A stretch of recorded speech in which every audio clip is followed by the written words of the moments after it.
While talking, I would like to begin with the word mantra.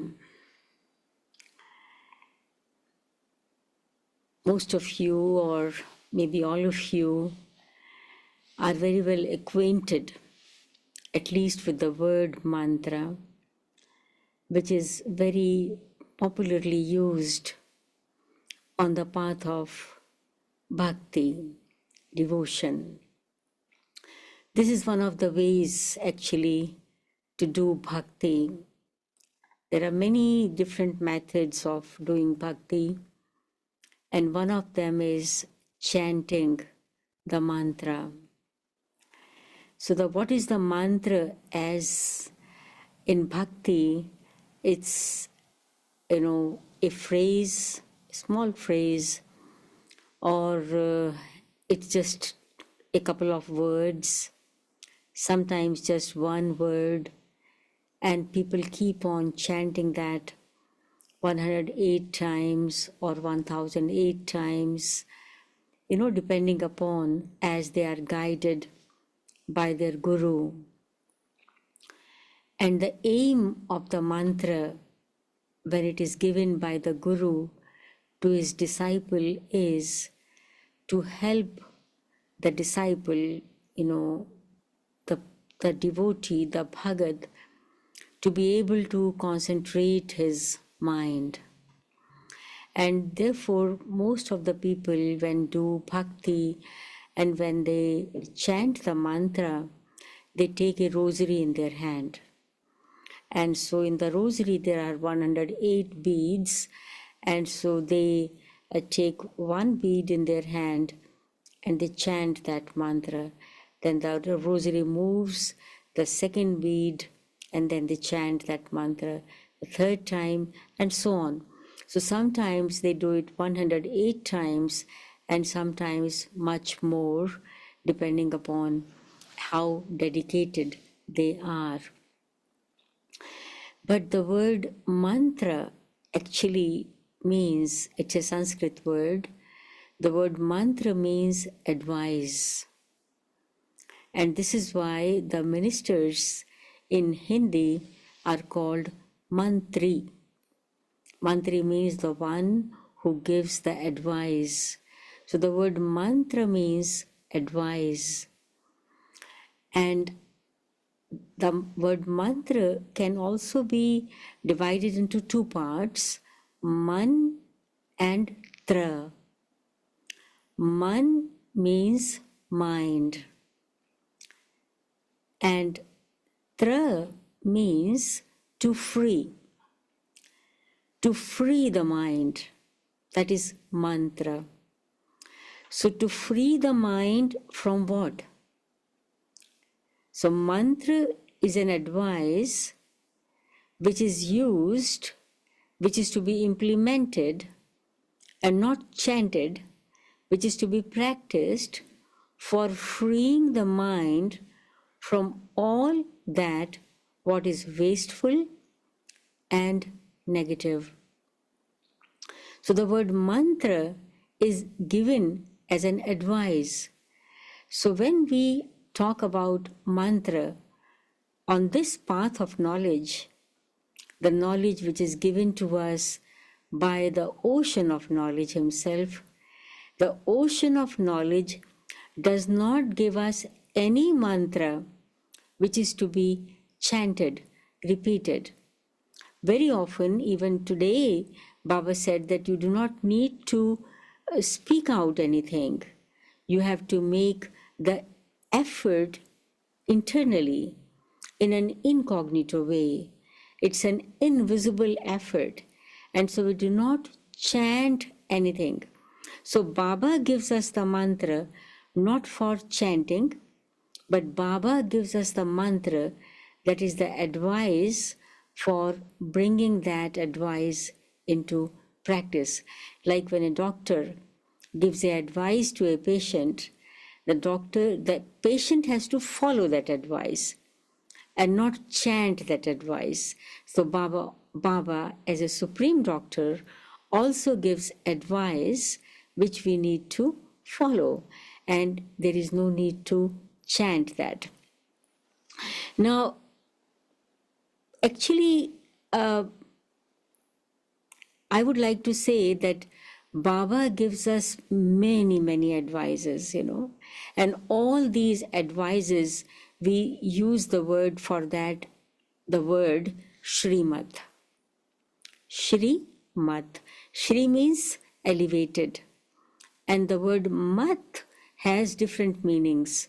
One of the meanings of Mat is advice. Second meaning of the word mat is understanding. The third meaning is direction. The fourth meaning is intellect. So Shri Mat is, it's like a bouquet of different mantras, different advices, which are to be practiced, which are to be followed, so that we are able to free our minds from all that what is useless, what is harmful, what is wasteful, and what is negative.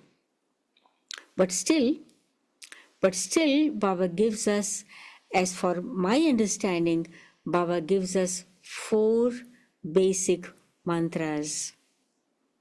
And each of these 4 mantras for me are magical mantras. And these 4 mantras are Man Mana Bhav. You all know that.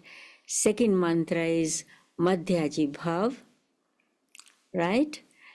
And the third mantra is Hum So, So Hum. Hum So, So Hum. And the fourth mantra, which I call as mantra, is Om Shanti. Om Shanti. So all these 4 mantras, or we can say 4 advices, are the essence of Shrimat, which are very much required for our inner transformation, for the transformation of our character, our sanskaras, our natures, our habits, our manners of speaking, our actions, thinking, our internal attitude, our vision. All these mantras, they are actually connected with this internal, the transformation of the soul. And in these 4 mantras comes our first 3 subjects actually. All the 3 subjects. And for the 4th subject, service, Baba gives us few titles, which remind us of our responsibility towards the society. So, but now when we talk of these mantras, the magical mantras, each of them is very wonderful. For example, sorry, dears, Didi. Can you just repeat the 4 ones once again, the mantras? Okay. They would like to ask, yeah. Okay, so first mantra is Man Mana Bhav, right? Okay. Did you write? Man Mana Bhav. The second mantra is Madhyaji Bhav. Madhyaji Bhav. The third mantra, Hum So, So Hum. These are 4 words. Hum So, then So Hum. Right, like this. And the 4th word is Om Shanti. This is the 4th mantra, which we very commonly use in our day-to-day life. Hundreds of times during the day, we say this word Om Shanti. But actually, this is not a simple word, but this is a mantra. This is an advice given to us by the Supreme Magician, by the greatest magician. If we really use these simple words, so to say, but with that great meaning, Om Shanti, I am a peaceful soul. I am a peaceful soul. I do not keep on repeating it, Om Shanti, Om Shanti. No. I feel it. I say Om Shanti. Actually, when we first learned these words, Om Shanti, I remember my childhood. We were told, so when you use the words Om Shanti, first of all, you remind yourself that you are a peaceful soul. And then you look at other person, look at that person also as a soul, with the awareness that this soul also is a peaceful soul. Actually, the word Om Shanti should be used in this awareness, with this feeling, with this consciousness. But what has happened is that the word Om Shanti has become such a common word for us. We do not realize its deep and great importance. Like people in bhakti, when they are given the mantra, they consider it very, very sacred, very sacred. And the gurus generally tell their followers, their disciples, do not leak out this mantra to anyone. You should keep this mantra with you. You should chant it internally. And this is why when people chant that mantra, they sit in a small room and have the rosary in a small cloth bag, and they put their hand in that small bag, and internally they don't speak out, but internally their throat moves here.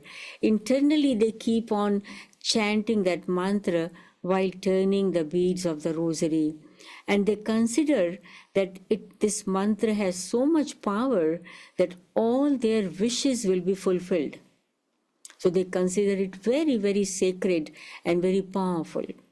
And this is why they follow the direction of their guru, and they don't want to leak it out to anybody, because it is considered if you leak it out, it will lose its power, its strength. Now, Baba teaches us absolutely in a different way that you should talk about these mantras to others and explain to them their meaning. However, when we talk of internal effort, we do not make a show of that. In other words, we don't leak it out what kind of efforts I am making. We do not want to make a show of that, because whatever efforts I am making that effort for my own benefit, for my internal transformation. But what happens is, when these words, simple words, Om Shanti, are used in a very common way, without realizing or without becoming aware of their value, their strength, their power, then we do not take the benefit. We do not experience the benefit of these words. But actually, if we, at least during the day, if we say to ourselves, not to anybody, maybe 8 times during the day, not more. 8 times during the day, when I get up, I open my eyes, I say to myself, Om Shanti. That means I become aware of who am I? Who am I? And the moment I realize who am I, in my original stage, in my original form, in my original nature, in what is my original religion, when I become aware of that, the magic begins. I become absolutely light. A natural smile comes on my face. I get up from my bed with a smile. I am getting ready to go for Amrit Vela with a smile. The magic begins here. And we all know when we say Shanti, peace, peace is the child of purity. Purity is the mother of peace and happiness. So the moment I say Om Shanti with that awareness, instantly I feel myself to be a pure, shining, brilliantly shining, flawless diamond, a shining star in the center of the forehead, who has incarnated from the highest abode, from Paramdham. So the magic begins here. Anything what was making my intellect heavy, it finishes, because my day begins with lightness. And then it continues during the day. And then when I go to the class, I listen to Baba's Murli. Baba also begins the Murli with Om Shanti. So Baba is the ocean of peace. Brahma Baba is also peaceful like we are. So Bab Dada talk to us and they say Om Shanti. They remind me, child, you are Om Shanti. And when I listen to Baba's Murli in this stage of Om Shanti, the whole Murli enters my intellect. My intellect becomes nourished. It's not just like a formality I am fulfilling when I am listening to the Murli. I know Baba, who is speaking to me, the soul who is pure and peaceful, Baba is nourishing me. Baba is sustaining me. Baba is taking care of me. Baba is feeding me. My intellect becomes nourished. And gradually, my intellect begins to become powerful and divine. And when the intellect becomes powerful, this powerful and divine intellect takes into control fully the mind and the sanskaras. Then the old sanskaras gradually begin to transform. The old sanskaras begin to go away, and the new sanskaras, as per the Baba's knowledge, take their place. So Om Shanti, it itself is a magical mantra. And then if we talk of the mantra of Hum So Hum, in this mantra reminds us of the entire cycle, the beginning, middle, and the end of the whole world drama. In this, when I think of the cycle, Hum So Hum, this mantra, actually not only the world cycle, but for me, the cycle begins from Paramdham. When the soul comes down from Paramdham, comes in the golden age, and then goes through all the ages, and then goes back to Paramdham, and then again comes from there into the golden age.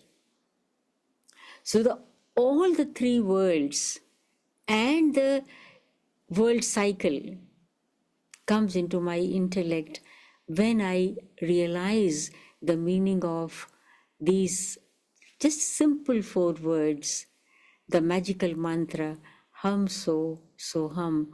Baba says, again and again, remind yourself, I was a deity. I was Sato Pradhan. I was completely pure. I was 16 celestial degrees full. I was. And because I was, I will become. I was, so I will definitely become. There is not a question, an iota of doubt that I will become or not become. Because it's not because I was, Baba told me you were. No. On the basis of the first mantra, Om Shanti, I begin to see change in my character. I begin to see change, transformation in my behavior, in my nature. I gradually go on coming close to my final aim of becoming a deity. The divine virtues continue to enter my life, and the weaknesses gradually leave me. So my faith grows, not a blind faith, but my faith grows on the basis of my transformation. And not only my transformation, but I see that transformation in others too, who are also practicing Om Shanti. And so this first magical mantra of Om Shanti takes me to that stage of hum so hum. It creates faith in me, self-confidence. And when the self-confidence grows, self-respect, self-dignity begins to grow. There is even a better, I go on ascending gradually.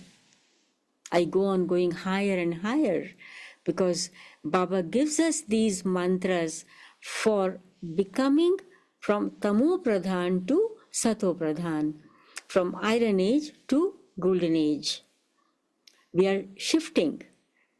And so I find myself when I use this mantra, means when I spin the world cycle, when I look at myself coming down from Paramdham and coming in Golden Age and passing through the whole cycle, and now at the confluence age with Baba and going again up, so I see myself ascending.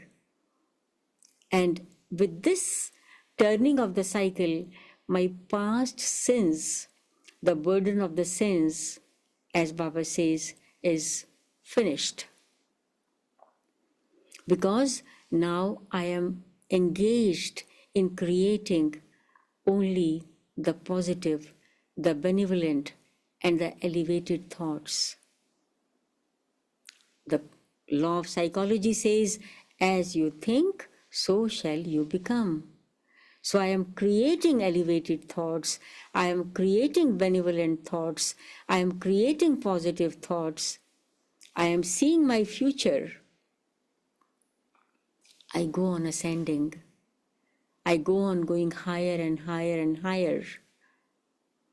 And this is what Baba means by the third mantra, we can say, Madhyaji Bhav. Madhyaji Bhav, that is, which reminds me of my final aim of becoming Vishnu-like, holding all the four ornaments, the cycle, the mace, the lotus flower, and the conch. That is, I keep the balance of all the four subjects, and hence I become double crowned here in confluence age. I have the crown of purity, and I also have the crown of responsibility. Responsibility is not a burden for me. Responsibility decorates me. It's like a crown. Baba has put this crown on my head. Child, I cannot transform the world alone, Baba says. I need helper children. And this is why Baba gives us the title Khudai Khidmat Gar, the godly helpers, the godly servers. So I feel that I am such a fortunate soul. I am such a fortunate soul that I am useful for God. God wants to use me in His task. So that kind of, what you call intoxication, that spiritual intoxication rises. Like Dadi Janki always used to say that, yes, I cannot manage myself without God. I need definitely God in my life, but God also cannot do everything without me. He also needs me. It was not ego. It was not arrogance. It was that spiritual intoxication. I am useful in God's task. So this mantra of Madhyaji Bhav reminds me of my aim and object, both. What I want to be and what I need to do. What I am, what I want to be, and what I need to do. All aim and object. But then when we come to that mantra of Man Mana Bhav, for Man Mana Bhav, Baba says it is Maha Mantra. Maha means great, the great mantra. It's the great mantra. Man Mana Bhav. The magical mantra. Man Mana Bhav, I'm sure all of you know. What does it mean? It means give your mind to me. Give your mind to me. Means think that what I say. And if I think that what I say, means what Baba says, I will speak that what Baba says. I will do that what Baba says. And for me, in this mantra, though it is called Man Mana Bhav, Man means mind. I do not know how many of you know these three more Hindi words which sound the same. It will be better for you to write them. One word is Tan. Tan means body. Tan. Tan means body. And another word is Da. Tan. Tan means body. Then Man, Manabhav. Man means mind. Mind. Dhan. Third word is Dhan. Dhan means wealth. Nepravильно. A. После третья буква. A. Еще. Надо добавить, да. Wealth, dhan. And fourth word is Jan. Jan. Jan. Jan. Jan means people. Yeah.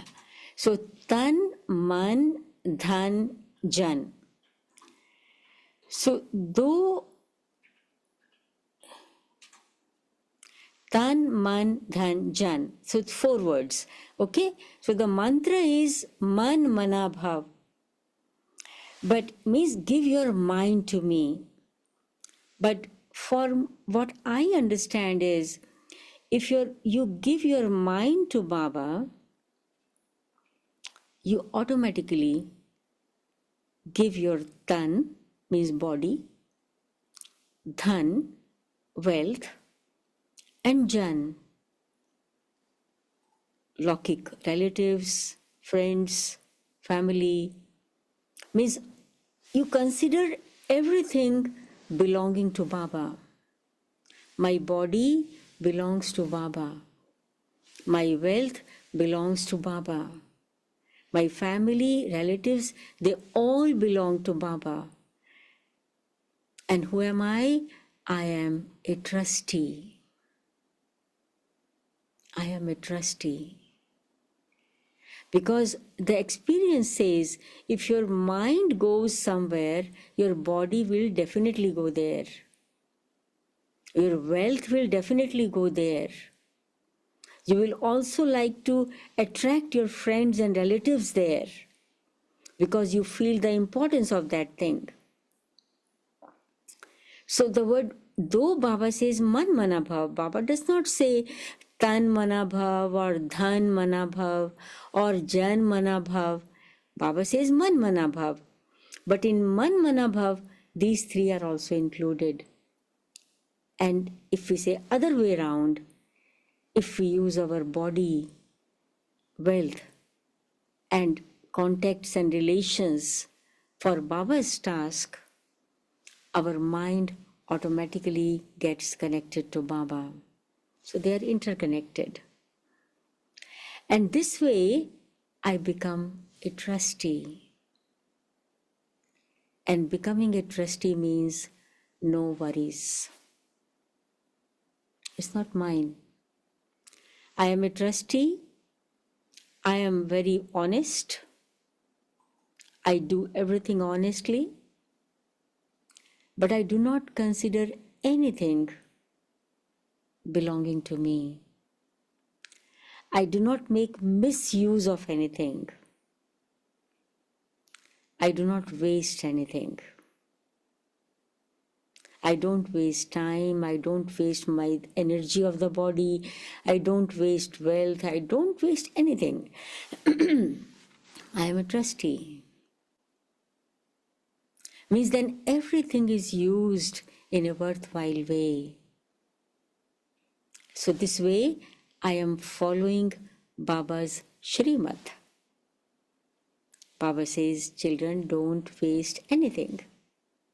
So if I follow Shrimad, means Baba's directions, Baba's advice, I am blessed. Baba's blessings come to me. And if Baba's blessings come to me, then the magic begins. In your life, you see so many magics happening. Baba recently said in one of the Murlis that the greatest magic will be that your responsibilities are increasing. The task that you have to do is increasing, but at the same time, your lightness is also increasing. You are not becoming heavy because of many tasks. How it is possible? This is the magic. This is the magic. But this magic takes shape when I am Manmana Bhav. When I am aware that Baba is my companion and Baba is Karavanhar, I am simply an instrument. Because it's not a question of just, speaking few words. It's a question of experience. And it takes time. It happens gradually. When many impossible things become possible, this is magic. This is why people in bhakti say, "Oh God, your ways and means are known only to you. How you do, only you know." Some other people say that you do not have hands, you do not have feet, you do not have eyes, you do not have ears, but you walk, you do, you see, you hear. How? Only you know. Your ways and means are known only to you. You do not have hands, but you have thousands of hands. You do not have eyes, but you have thousands of eyes. You do not have ears, but you have thousands of ears and thousands of feet. But at the same time, you are incorporeal. You are bodiless. So this is magic. How Baba helps and guides his children when children are man mana bhav. Man mana bhav. Baba sends special sakash to the children. Look, Baba very often says in the Murli that when you are man mana bhav, your past sins are destroyed and you become pure. So 2500 years the souls have been trying to become pure. Is it not a magic that I just get connected to one, the highest on high, and it brings purity in my life? I can't see, when my cloth is dirty, I wash it, I can see that it is now shining.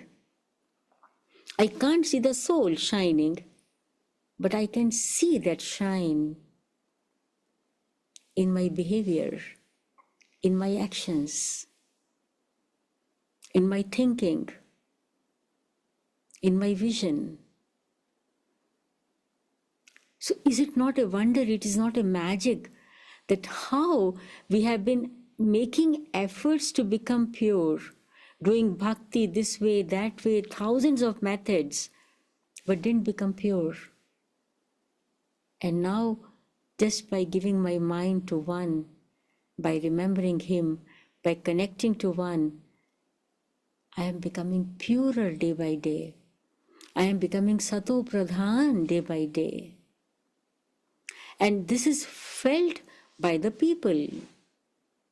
It's not that I feel that I am becoming pure. People, Lokik people who come in our contact will feel that. So they are pure. They feel that power of purity. So this is a wonder, isn't it? Not only this, but Baba also said, for example, today that, you need not worry even if something is not available now, grains are not available, then there will be so much of grains that plenty that you will take without any charges, just free. And you will become so healthy that there will be no disease. And most important, your character will become very, very divine. In the schools, teachers, parents, many social reformers try to make the character of the people today better. The libraries are full of books. And there are very good, beautiful books also. They have been wonderful authors, writers. But what we see, the character of the people is going down. People are more and more, most of the people are becoming more and more slaves to the vices.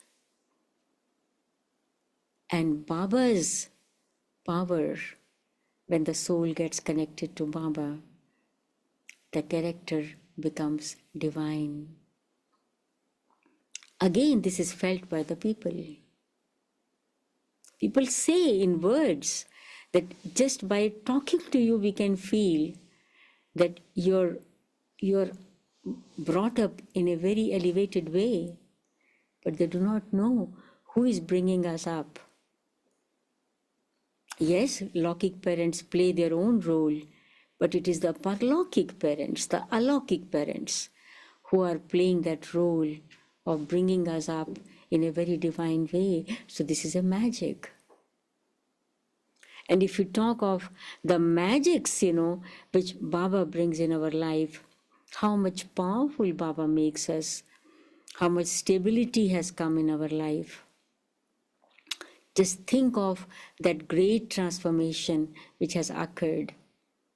It is all the result of this magical mantras, the advices which we have been following in our life, which we have been bringing in our life, and these transformations have become. And one more thing, the last thing which I would like to say is, as per the time is going on, that experience of mukti and jivan mukti, thousands of years people have been trying to go into mukti, the liberation. No. Jivan mukti, happiness, liberation in life. The more I remember Baba, the more I am connected to him, the more happy I am. And that is Jivan Mukti. In spite of any problems and any complications, but internally the soul does not become heavy. There is no carelessness either. The responsibilities are fulfilled. So, dear sisters and brothers, so Baba's Shrimad, actually Baba's Murli, the whole Murli, is a magical mantra. It's a the huge treasure store of magical mantras, Baba's advices, which Baba gives us to make our life magical.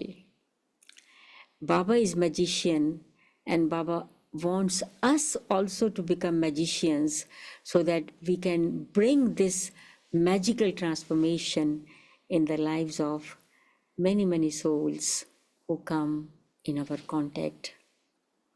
And those who do not come in our contact, Baba says, give sakash to all the souls. Today, Baba said he is benevolent, benefactor, he brings benefit to even the 5 elements. So we are Baba's children. We also keep on doing the same, and we become inspired for doing this when we are Manmana Bhav, when we are connected to one. So this, in brief, I wanted to say today. If any question, you are most welcome to ask. Thank you so much, dear Didi. That was really so brief and so clear, so understandable.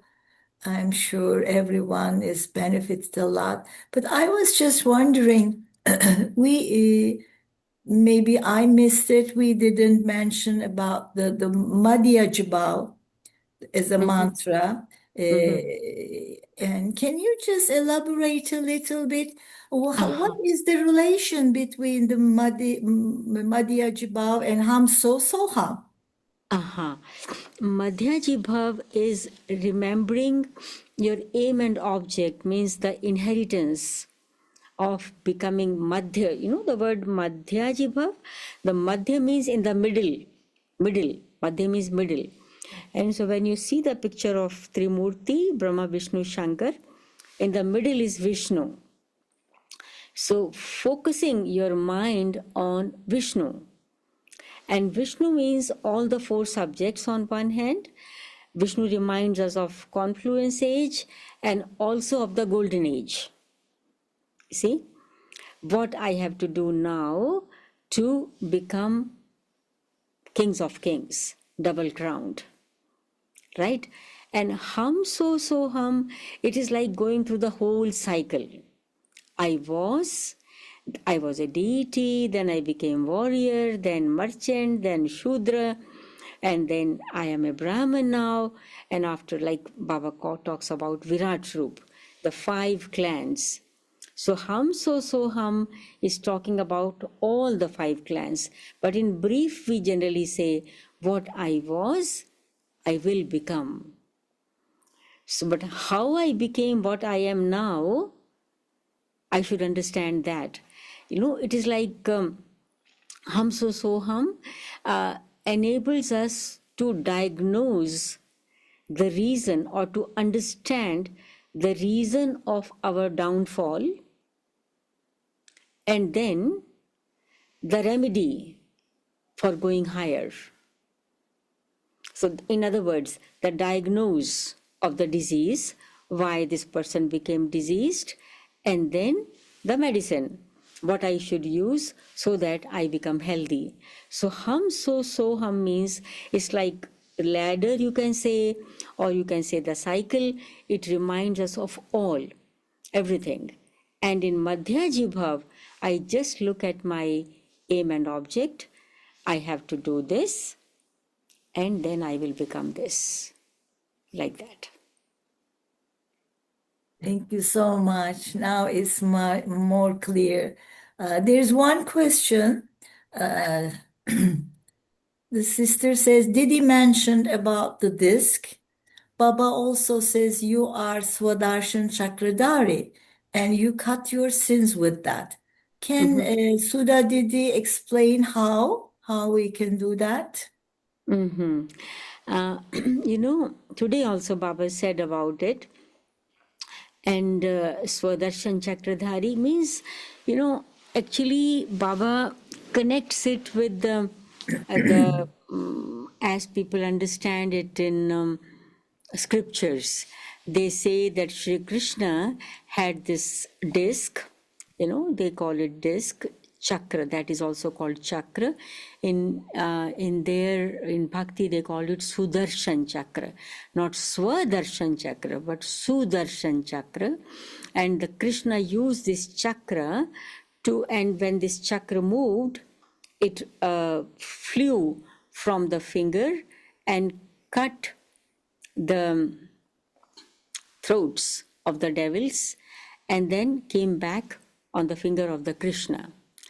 So Baba says actually the deities are double non-violent and Krishna cannot do any such kind of a violence. But actually it is a Swa-darshan chakra. That is when you spin the disc of self-realization. Who was I? Then what I became and what I have become now and what I need to become. So when you spin this cycle in this way, then you are engaged in positive, elevated, benevolent thinking. And the more you think positively, the more your positive account is created.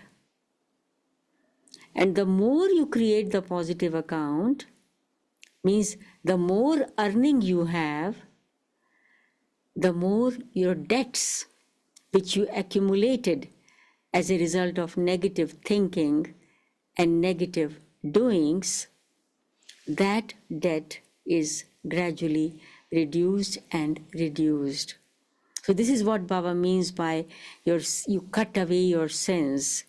Sins are nothing which can be cut away. It is translated like this because in Hindi the word is used katna. Means it's not cutting away, but they are finished. And secondly, by having such positive thinking, you do not do anything wrong now. You protect yourself from doing something wrong. So no more sins. You become Vikarmajit. You become the conqueror of the sinful actions by becoming Swadarshan Chakradhari. Thank you so much. It's really very clear. I'm sure there's no more doubt about it or question. There's one here. What is the meaning of Dharam Raj? Uh, The big do you one. The big do you want one. do you want to meet Dharam Raj? They want to know what is the meaning. Ah, actually, Dharmraj is generally, remembered as the one who punishes. for our wrong actions. But actually, Baba sometimes says that he is Dharmaraj. The word dharma means righteousness. Righteousness. It is translated literally as religion, but religion means the code of conduct, the way of elevated way of life. So dharma raj means ruler, ruling. So when righteousness is ruling, then unrighteousness is finished. Or in front of the righteousness, unrighteousness cannot exist. So when Baba sometimes says that if you do something wrong, you will be punished by Dharmaraj, means actually it is not that there is some person sitting there who will, or Brahma Baba in the form of Dharmaraj, or Shiv Baba through Brahma Baba in the form of Dharmaraj, like some supreme judge or something like that. So Dharmaraj also means supreme judge, that it's not like Baba is sitting and Baba will punish you. But actually, what I understand is that if the soul has accumulated an account of negative actions and has not liberated from that account by making good efforts as guided by Baba, then the end moments, the last moments of this soul are very, very, what you call, tough, very tough. The soul will feel a lot of suffering. Once Dadi Gulzar told about it, that many people, when they are in their last moments of life, they have some kind of visions. They see in the visions very fearful images, as if somebody is coming to hold them and to take them away. And so nobody else sees them, but actually their own sins come in front of them in the form of vision, as these fearful dark images which are giving them a lot of sufferings. So what I feel is that if the souls continue to perform unrighteous actions or do not make efforts to get rid of their account of unrighteous actions, their last moments, of course, number-wise, will be quite tough. And for me, that is Dharmaraj. Because in golden age or in Paramdham, impure souls can't go. Paramdham does not open for them. The soul has to become pure. Means the soul has to settle her account. And this settling of account takes place during the last moments when the soul is going to leave the body. So this is what I understand. So, as far as I understood, you were saying this settling this account is happening when we are still in the body, Yeah, on the last moments, yeah. but not after leaving the body Yes, it will be here itself.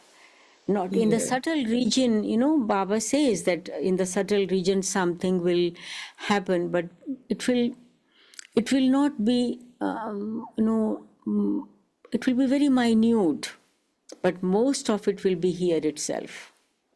So every rebirth we take, Yeah. when we leave the body, we settle most of our karmic accounts. Is that No, right? No? no, it's not like that.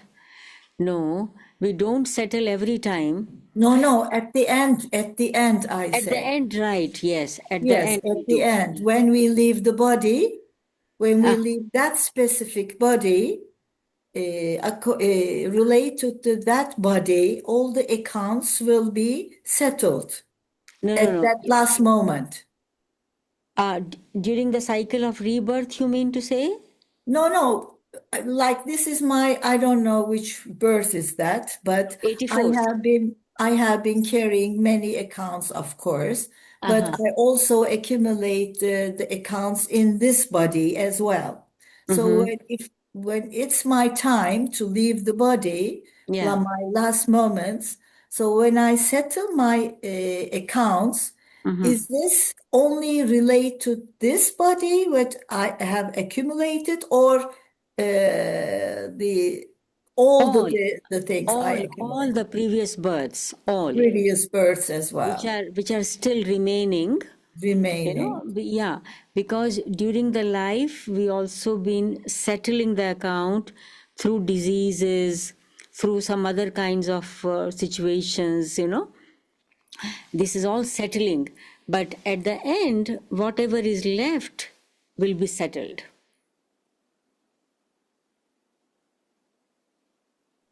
Okay, that's good to news. Yeah. That's a good news. Yeah. Yes. I don't see any other questions, but I still ask the all participants. Okay. What is left to Dharam Raj to settle? Okay, I think what she mentions here is the Dharam Raj at the subtle region. So Yeah.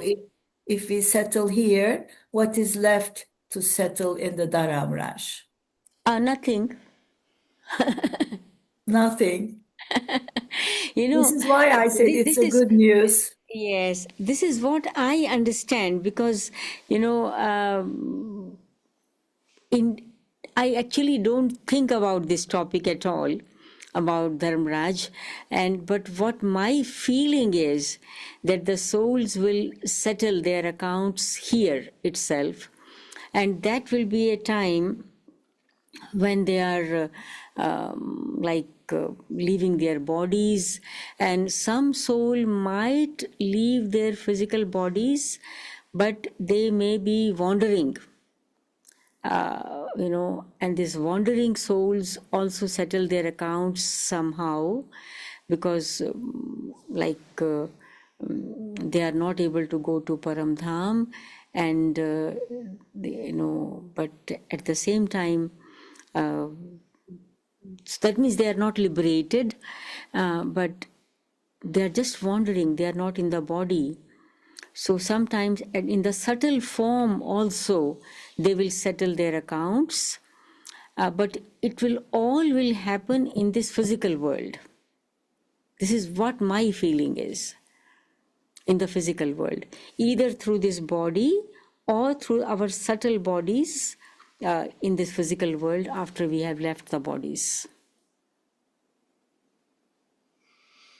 Okay, thank you so much. And I don't see any more questions. Uh, Maybe you just can tell us about the service in Russia, because especially when we go to Madhuban, we see, really a big family and a great family around us. And what's the magic to create that such a family here? Hmm. Yes, it seems that when Copper Age began, and many after Copper Age, some in Iron Age, some maybe just at the end of Iron Age, almost during the last 2-3 births, maybe many deity souls got transferred to this part of the world called Russia. And this is why when Baba came here, they emerged. They emerged, and so, and not just by chance, even politically, Russia is very closely connected to Bharat. It is very popularly said here that Russia and India, they are brother and sister. Some people say that Russia is the brain and India is the heart. Some people say like that. So there is a lot of love to the cultural heritage of India and to the spiritual heritage of India. And So there is that subtle connection and also the political connection since a long time.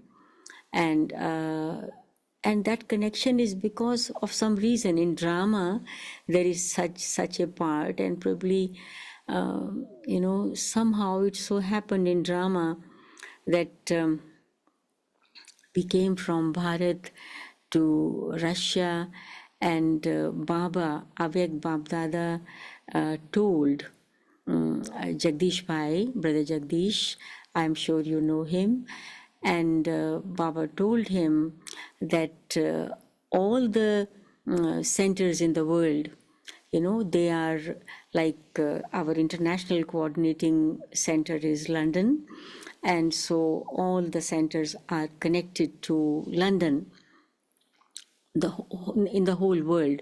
But Baba said to Jagdish Bhai that Russia will be directly connected to Madhuban. And so Gulzar Dadi was made in charge for Russia, and Jagdish Bhai Sahab, Jagdish brother.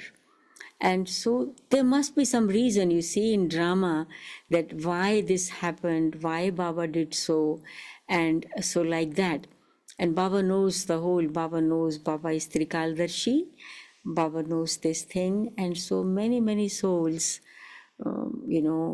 came and very deeply they wanted to understand Baba's knowledge. And so now the services which are going on in Russia, we can't say that it is the same as far quantity is concerned as in the beginning or the middle. Now it is 36 years. People used to come, but the number of people is not much, but the tempo of the service is very good. Many different kinds of projects are happening, and good contacts are there. The service is spreading through official people also, and particularly through the Embassy of India and consulates in different parts of Russia. And then there are other countries also of this region, as when you read the biography and so on. So the services are going on, though the situations in the area are not so, what you call, as the news people listen, not so suitable. But I think that service is not stopping. Service is going on. We have centers in Ukraine also. And just yesterday, I had the talk with the sister who is the responsible instrument in Ukraine, in Kyiv, in the capital of Ukraine. I talked to her, how are they managing and everything. So they are happy. Yes, there are situations, but Baba's power, the power of their faith, and the love of the family, and the blessings of the family, Baba's guidance, Baba's blessings is helping them. And so one of the speciality of people in Russia is that they have very good bhavna. Bhavna is they are very intelligent people, but at the same time, very good bhavna. And it plays its role in moving forward on the path of spirituality. And only intellect is not enough for moving ahead on the path of spirituality. Feelings, bhavna is very important. It plays a very important role. And so it is quite commonly observed here that bhavna, like in Bharat, there is a lot of bhavna, more bhavna. But in Russia, there is sort of a balance of two. And so this actually helps them to move forward. So like that, all have their own roles in drama.